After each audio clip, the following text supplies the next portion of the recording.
مدینہ اب وہ پہلے جیسا نہیں رہا تھا۔ فضا میں ایک عجیب سی خاموشی تھی۔ ہر گلی، ہر گھر، ہر دل غم میں ڈوبا ہوا تھا۔ نبی کریم صلی اللہ علیہ وآلہ وسلم اس دنیا سے پردہ فرما چکے تھے۔ یہ صرف ایک عظیم ہستی کی جدائی نہیں تھی، یہ پوری امت کے لیے ایک بہت بڑا صدمہ تھا۔ لوگ سنبھل نہیں پا رہے تھے، کچھ رو رہے تھے، کچھ خاموش تھے، اور کچھ یقین کرنے کو تیار نہیں تھے۔ لیکن ایسے وقت میں ایک شخص تھا جو ٹوٹا نہیں، جو بکھرا نہیں، بلکہ چٹان بن کر کھڑا ہو گیا۔ حضرت ابو بکر صدیق رضی اللہ تعالی عنہ۔ یہ لمحہ ان کی زندگی کا سب سے بڑا امتحان تھا، اور شاید اسلام کی تاریخ کا بھی۔ مدینہ میں ایک سوال گونج رہا تھا، اب کیا ہوگا؟ امت کو کون سنبھالے گا؟ انصار اور مہاجرین جمع ہوئے، مشورہ شروع ہوا۔ ہر کوئی فکر مند تھا، ہر کوئی امت کے مستقبل کے بارے میں سوچ رہا تھا۔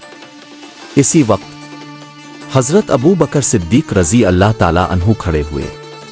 ان کی آواز میں نرمی تھی، لیکن الفاظ میں وزن تھا۔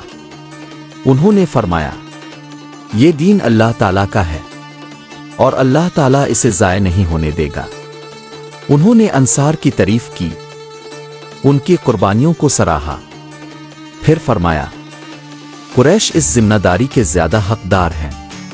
پھر انہوں نے ایک ایسا قدم اٹھایا جو ان کی عاجزی کی مثال تھا۔ انہوں نے حضرت عمر بن خطاب رضی اللہ تعالیٰ عنہ اور حضرت ابو عبیدہ بن جرہ رضی اللہ تعالیٰ عنہ کا ہاتھ پکڑا اور فرمایا، ان میں سے کسی ایک کو اپنا امیر بنا لو۔ لیکن اسی لمحے حضرت عمر بن خطاب رضی اللہ تعالیٰ عنہ آگے بڑھے۔ انہوں نے حضرت ابو بکر صدیق رضی اللہ تعالیٰ عنہ کا ہاتھ پکڑا اور بیعت کر لی، اور فرمایا، آپ ہم میں سب سے افضل ہیں، آپ رسول اللہ صلی اللہ علیہ وآلہ وسلم کے ساتھی ہیں، ہم آپ کو اپنا خلیفہ مانتے ہیں۔ یہ وہ لمحہ تھا جب حضرت ابو بکر صدیق رضی اللہ تعالیٰ عنہ اسلام کے پہلے خلیفہ منتخب ہوئے۔ لیکن خلافت ان کے لیے عزت نہیں تھی، یہ ایک ذمہ داری تھی، ایک بوجھ تھا۔ انہوں نے اپنی پہلی تقریر میں فرمایا، میں تم میں سب سے بہتر نہیں ہوں، اگر میں درست کام کروں تو میری مدد کرو، اور اگر میں غلط ہو جاؤں تو مجھے سیدھا کر دو۔ یہ الفاظ قیادت کا اصل معیار تھے، لیکن مشکلات ابھی شروع ہو رہی تھیں۔ نبی کریم صلی اللہ علیہ وآلہ وسلم کی وفات کے بعد کئی قبائل نے بغاوت کر دی، کچھ نے زکو دینے سے انکار کر دیا، اور کچھ نے جھوٹے نبی ہونے کا دعویٰ کر دیا۔ یہ ایک خطرناک وقت تھا، اسلام ٹوٹ سکتا تھا، امت بکھر سکتی تھی۔ حضرت عمر بن خطاب رضی اللہ تعالیٰ عنہ نے عرض کیا، جو لوگ نماز پڑھتے ہیں ان کے ساتھ نرمی کی جائے۔ لیکن حضرت ابو بکر صدیق رضی اللہ تعالیٰ عنہ نے ایک تاریخی فیصلہ فرمایا۔ انہوں نے فرمایا، اللہ کی قسم، میں اس شخص سے بھی جنگ کروں گا جو نماز اور ذکو میں فرق کرے گا۔ یہ فیصلہ آسان نہیں تھا، لیکن یہی فیصلہ اسلام کو بچانے والا تھا۔ پھر شروع ہوئیں جنگیں، ہر طرف بغاوت تھی، لیکن حضرت ابو بکر صدیق رضی اللہ تعالیٰ عنہ نے ہمت نہیں ہاری۔ انہوں نے لشکر تیار کیے اور بہترین کمانڈرز کو بھیجا۔ سب سے بڑی جنگ مسیلمہ کذاب کے خلاف تھی، وہ شخص جو جھوٹا دعویٰ نبوت کر رہا تھا اور اس کے ہزاروں ماننے والے تھے۔ جنگ یمامہ ایک سخت اور خوفناک معرکہ تھا۔ مسلمانوں نے بہادری سے مقابلہ کیا، لیکن اس جنگ میں بہت سے حافظ قرآن شہید ہو گئے۔ جب یہ خبر حضرت ابو بکر صدیق رضی اللہ تعالیٰ عنہ تک پہنچی تو وہ فکر مند ہو گئے۔ انہوں نے سوچا، اگر ایسے ہی حفاظ شہید ہوتے رہے تو قرآن مجید کیسے محفوظ رہے گا؟ پھر انہوں نے ایک عظیم فیصلہ فرمایا۔ انہوں نے حضرت زید بن ثابت رضی اللہ تعالیٰ عنہ کو بلایا اور فرمایا، قرآن مجید کو ایک جگہ جمع کرو۔ یہ کام آسان نہیں تھا، لیکن یہی وہ قدم تھا جس نے قرآن کو ہمیشہ کے لیے محفوظ کر دیا۔ یہ حضرت ابو بکر صدیق رضی اللہ تعالیٰ عنہ کی دور اندیشی تھی۔ ادھر جنگیں جاری تھیں، ایک ایک کر کے بغاوت ختم ہو رہی تھی، اسلام پھر سے مضبوط ہو رہا تھا۔ پھر انہوں نے ایک اور بڑا فیصلہ فرمایا۔ انہوں نے فرمایا، اب وقت ہے اسلام کو دنیا میں پھیلانے کا۔ انہوں نے لشکر روانہ کیے شام کی طرف، عراق کی طرف۔ یہ وہ آغاز تھا جس نے بعد میں ایک عظیم اسلامی سلطنت کی بنیاد رکھی۔ حضرت ابو بکر صدیق رضی اللہ تعالیٰ عنہ اب صرف ایک خلیفہ نہیں تھے، وہ ایک معمار تھے۔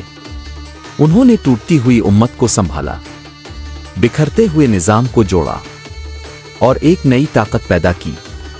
لیکن وقت گزر رہا تھا، جسم کمزور ہو رہا تھا، اور اب زندگی اپنے آخری مرحلے کی طرف بڑھ رہی تھی۔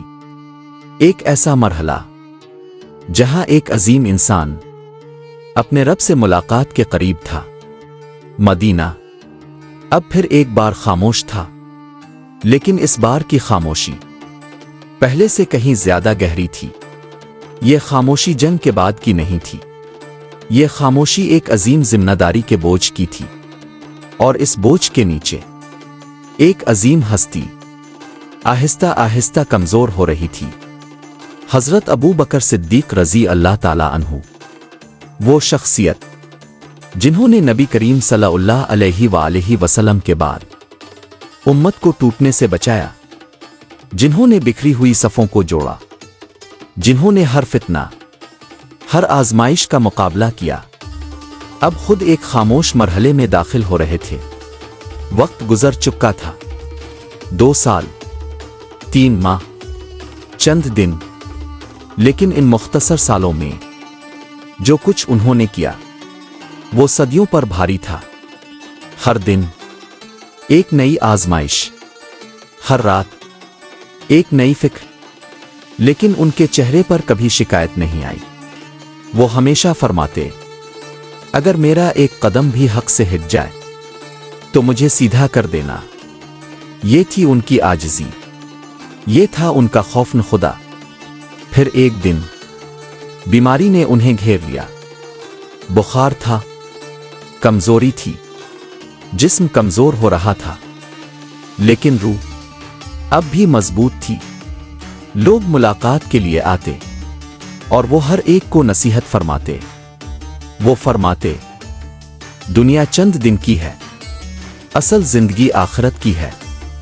ان کے الفاظ میں اب ایک عجیب سی نرمی تھی، جیسے وہ دنیا کو الوداع کہنے کی تیاری کر رہے ہوں۔ لیکن ابھی ایک اہم کام باقی تھا، امت کا مستقبل۔ انہوں نے غور کیا، سوچا، مشورہ کیا، اور پھر ایک نام دل میں مضبوط ہو گیا، حضرت عمر بن خطاب رضی اللہ تعالیٰ عنہ۔ کچھ لوگوں نے عرض کیا، وہ سخت مزاج ہیں۔ حضرت ابو بکر صدیق رضی اللہ تعالیٰ عنہ نے فرمایا، ان کی سختی حق کے لیے ہے، اور یہی اس وقت امت کو چاہیے۔ یہ فیصلہ بہت گہری بصیرت کا تھا۔ پھر انہوں نے باضابطہ اعلان فرمایا، میرے بعد خلیفہ عمر بن خطاب رضی اللہ تعالیٰ عنہ ہوں گے۔ یہ اعلان امت کے لیے سکون کا باعث بنا۔ اب وہ مطمئن تھے کہ امت مضبوط ہاتھوں میں جائے گی۔ پھر انہوں نے اپنے گھر کی طرف توجہ کی۔ انہوں نے حضرت عائشہ صدیقہ رضی اللہ تعالیٰ عنہا کو بلایا اور فرمایا، بیٹی، جو کچھ میرے پاس ہے وہ بیت المال کا ہے۔ انہوں نے اپنی زندگی کا مکمل حساب پیش کیا، حتیٰ کہ اپنا کپڑا، اپنا اونٹ، اپنا خادم، سب واپس کرنے کی وصیت فرمائی۔ یہ تھی ان کی امانت داری، یہ تھا ان کا تقوی۔ پھر انہوں نے ایک اور خواہش ظاہر فرمائی، مجھے نبی کریم صلی اللہ علیہ وآلہ وسلم کے پہلو میں دفن کیا جائے۔ یہ خواہش ایک سچے عاشق کی تھی، ایک ایسے عاشق کی جس نے پوری زندگی نبی کریم صلی اللہ علیہ وآلہ وسلم کے ساتھ گزاری، ہجرت میں ساتھ، غار میں ساتھ، ہر جنگ میں ساتھ، ہر مشکل میں ساتھ، اور اب آخری آرام بھی انہی کے ساتھ چاہتے تھے۔ رات کا وقت تھا، مدینہ خاموش تھا، گھر کے اندر حضرت ابو بکر صدیق رضی اللہ تعالی عنہ کی سانسیں آہستہ ہو رہی تھیں، لبوں پر ذکر تھا، دل میں سکون تھا، آنکھوں میں آخرت کی روشنی تھی۔ پھر انہوں نے قرآن مجید کی تلاوت سنی اور ان کی آنکھوں سے آنسو جاری ہو گئے۔ یہ آنسو خوف کے نہیں تھے، یہ آنسو محبت کے تھے، اللہ تعالیٰ سے ملاقات کی خوشی کے تھے۔ پھر وہ لمحہ قریب آ گیا، اہل خانہ موجود تھے، مدینہ خاموش تھا، اور پھر حضرت ابو بکر صدیق رضی اللہ تعالی عنہ اپنے رب سے جا ملے۔ مدینہ ایک بار پھر رو پڑا، ہر آنکھ اشکبار تھی۔ یہ صرف ایک خلیفہ کی وفات نہیں تھی، یہ ایک باپ جیسی شخصیت کا جانا تھا، ایک محافظ، ایک سچا دوست، ایک رہنما جنہوں نے امت کو سنبھالا۔ انہیں نبی کریم صلی اللہ علیہ وآلہ وسلم کے پہلو میں دفن کیا گیا، وہی جگہ جہاں ان کا دل ہمیشہ رہا۔ اور یوں ایک عظیم باب مکمل ہوا۔ لیکن ایسے لوگ کبھی ختم نہیں ہوتے، وہ تاریخ میں زندہ رہتے ہیں، دلوں میں زندہ رہتے ہیں۔ حضرت ابو بکر صدیق رضی اللہ تعالی عنہ نے ہمیں کیا دیا؟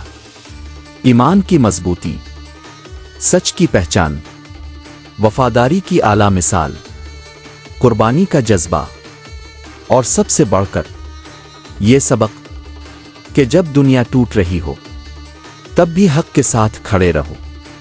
وہ شخصیت جو سب سے پہلے ایمان لائی، وہ شخصیت جو ہر مشکل میں نبی کریم صلی اللہ علیہ وآلہ وسلم کے ساتھ رہی، وہ شخصیت جس نے امت کو بچایا، آج بھی ہر دل میں زندہ ہے۔